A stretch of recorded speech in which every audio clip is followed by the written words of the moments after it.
Hello guys, আসসালামু আলাইকুম। Welcome back to my channel. তো ইলিশের ভরপুর সিজনে আপনাদের সাথে অনেকগুলো ইলিশ মাছের রেসিপি শেয়ার করব চিন্তা করেছি। সেই ধারাবাহিকতায় আজকে নিয়ে এসেছি ইলিশ পাতুরি। আশা করছি পুরো রেসিপি জুড়ে আমার সাথেই থাকবেন। সে সাথে চ্যানেলে নতুন ভিউয়ার্স হয়ে থাকলে চ্যানেলটা প্লিজ সাবস্ক্রাইব করে পাশে থাকা বেল আইকনটি অন করে দিবেন। আর যদি ভিডিওটা ভালো লাগে তাহলে লাইক কমেন্টের মাধ্যমে আপনাদের মূল্যবান মতামত জানাতে ভুলবেন না। তো আর কথা না বাড়িয়ে চলুন চলে যাই মূল আয়োজনে।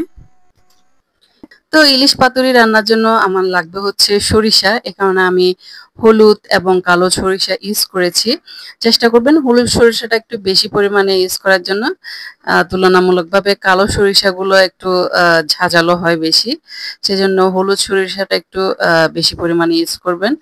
আর সরিষাটা ব্লেন্ড করার সময় কাঁচামরিচ এবং লবণ একসাথে ইউজ করবেন। তাতে সরিষা বাটার পরে সরিষাটা কিন্তু তেতো হবে না। আপনাদের সাথে একটা টিপস শেয়ার করলাম, আশা করছি কাজে লাগবে। আমি ব্লেন্ডারে সরিষাগুলো এবং কাঁচামরিচ লবণ নিয়ে নিলাম, নিয়ে একটা সরিষার একটা স্মুথ পেস্ট তৈরি করে নিলাম। এবারে ইলিশ মাছের পিসগুলোকে খুব ভালোভাবে পরিষ্কার করে ধুয়ে নিয়ে নিয়েছি। এবারে নিয়ে নিচ্ছি কিছু মিষ্টি কুমড়ার পাতা। আপনারা চাইলে লাউ পাতাটাও ইউজ করতে পারেন। এখানে আমি মিষ্টি কুমড়ার পাতা নিয়েছি। এবারে একটা মিষ্টি কুমড়ার পাতা নিয়ে আমি এর মধ্যে ইলিশ মাছটা দিয়ে নিলাম। ইলিশ মাছের মধ্যে হালকা একটু হলুদ এবং লবণ একসাথে অ্যাড করে নেবেন প্রথমে। এরপরে দিয়ে দিচ্ছি ওই যে পেস্ট করে রাখা সরিষা, ভালোভাবে মাছের সাথে মাখিয়ে উপর থেকে দিয়ে দিচ্ছি একটা আস্ত কাঁচামরিচ দিয়ে ভালোভাবে আমি পাতাটাকে ফোল্ড করে নিচ্ছি। এখানে আমি 2টা পাতা ইউজ করেছি।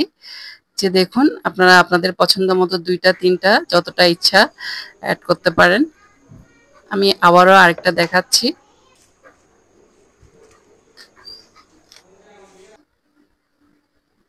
আমি দেখুন খুব সুন্দরভাবে ফোল্ড করে নিচ্ছি।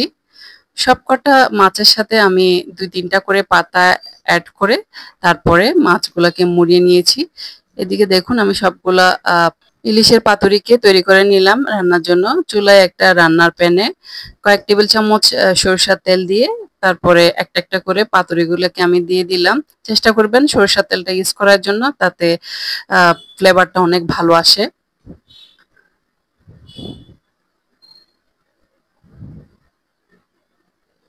এই যে দেখুন আমি সবগুলা মাছের পাতুরিকে একসাথে দিয়ে হালকা একটু উপর থেকে লবণ ছিটিয়ে দিলাম।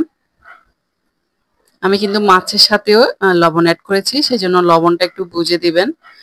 কিছুক্ষণ রান্নার পরে আমি পাতুরিগুলোকে একটা স্প্যাচুলার সাহায্যে উল্টিয়ে নিচ্ছি।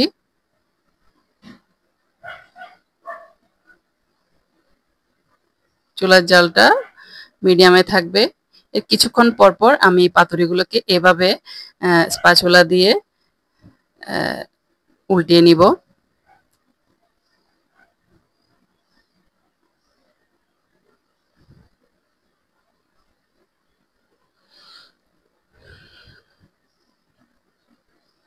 যখন পাতুরিগুলো একদম প্রপারলি ভাবে রান্না হয়ে যাবে, যখন পাতাগুলো একদম ভুনা ভুনা ভাজা ভাজা হয়ে যাবে, এই যে দেখুন, তখন আমি চুলা থেকে নামিয়ে নিব।